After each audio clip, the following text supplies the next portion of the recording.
ओम श्री बंगलामुखिये नमः। जय माता दी। आज गुप्त नवरात्रि का 8वां दिन है।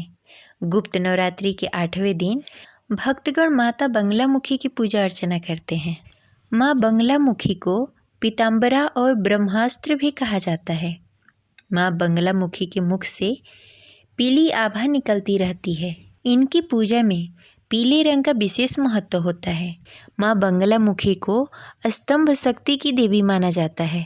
विशेष रूप से शत्रु और विरोधियों को परास्त करने तथा मुकदमे में जीत हासिल कराने के लिए माँ बंगलामुखी की उपासना अचूक मानी जाती है। माँ बंगलामुखी की पूजा तांत्रिक पूजा होती है, इसलिए बिना किसी गुरु के निर्देश के इनकी पूजा नहीं करनी चाहिए।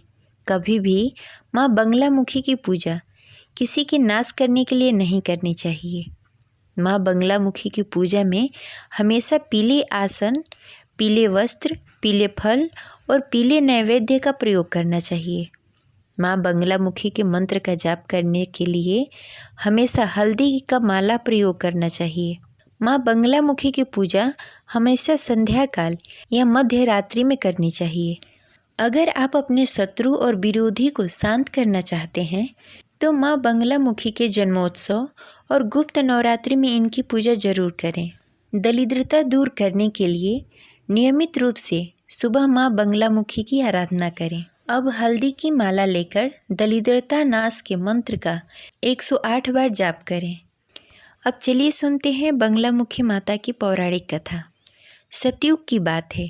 एक बार पूरे ब्रह्मांड में एक भयंकर तूफान उठा। वो तूफान इतना शक्तिशाली था कि उसके प्रभाव से समस्त प्राणी जगत का नाश हो जाता। इस तूफान से सभी जगह हाहाकार मच गया। संसार की रक्षा करना असंभव हो गया। यह तूफान सब कुछ नष्ट भ्रष्ट करता हुआ आगे बढ़ता जा रहा था, जिसे देखकर भगवान विष्णु चिंतित हो गए। इस समस्या का कोई हल ना पाकर वह भगवान शिव को स्मरण करने लगे। तब भगवान शिव ने कहा, शक्ति रूप के अतिरिक्त अन्य कोई इस विनाश को नहीं रोक सकता, अतः आप उनके शरण में जाएं।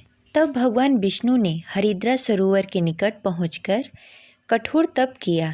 भगवान विष्णु के तप से देवी शक्ति प्रकट हुई। उनकी साधना से महात्रिपुर सुंदरी प्रसन्न हुई। सौराष्ट्र क्षेत्र की हरिद्रा झील में जल क्रीड़ा करती महापीताम्बरा स्वरूप देवी के हृदय से दिव्य तेज उत्पन्न हुआ। इस तेज से ब्रह्मांड का तूफान थम गया। मंगल युक्त चतुर्दशी की अर्धरात्रि में देवी शक्ति का देवी बालामुखी के रूप में प्रादुर्भाव हुआ था। त्रैलोक स्तंभिनी महाविद्या भगवती बालामुखी ने प्रसन्न होकर भगवान विष्णु जी को इच्छित वर दिया और तब सृष्टि का विनाश रुक सका। देवी बालामुखी को वीररती भी कहा जाता है, क्योंकि देवी स्वयं ब्रह्मास्त्र रूपिणी है। इनके शिव को ब्रह्मा रुद्र कहा जाता है, इसलिए देवी सिद्ध विद्या है। तांत्रिक इन्हें स्तंभन की देवी मानते हैं। गृहस्थों के लिए देवी समस्त प्रकार के संशयों का शमन करने वाली है। वहीं दूसरी कथा के अनुसार इस पूरी सृष्टि के रचयिता भगवान ब्रह्मा का ग्रंथ जब एक राक्षस ने चुरा लिया और पाताल में छिप गया, तब उसका वध करने के लिए माँ बंगलामुखी की उत्पत्ति हुई। माँ ने बकुला का रूप धारण कर उस राक्षस का वध किया और ब्रह्मा जी को उनका ग्रंथ लौटाया। पांडवों ने अज्ञातवास के दौरान माँ का मंदिर बनवाया और पूजा अर्चना की। वहीं त्रेता युग में माँ बंगलामुखी को रावण की इष्ट देवी के रूप में पूजा जाता था। रावण ने शत्रुओं का नाश कर विजय प्राप्त करने के लिए माँ की पूजा की।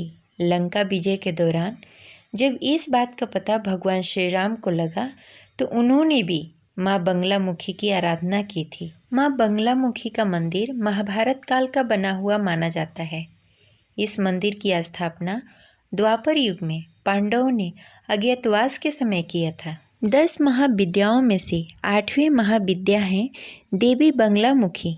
इनकी उपासना करने से भक्त शत्रुनाश, वाक सिद्धि और वाद विवाद में विजय के लिए करते हैं। इनमें सारे ब्रह्मांड की शक्ति का समावेश है।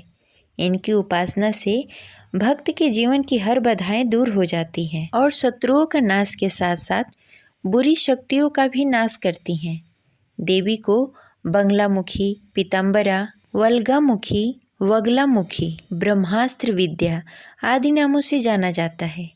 ये रही आज की कथा। आपको कैसी लगी कमेंट बॉक्स में ज़रूर बताएं। आशा करते हैं आपको अच्छी लगी होगी, तो इस वीडियो को लाइक करें और ज़्यादा से ज़्यादा लोगों को शेयर करें। अगर आप हमारे चैनल पर नए हैं तो इसे सब्सक्राइब करें और बेल आइकन को दबाना न भूलें, जिससे आगे आने वाले वीडियो का नोटिफिकेशन आपको मिलता रहे। मिलते हैं अगले वीडियो में, तब तक के लिए जय माता दी।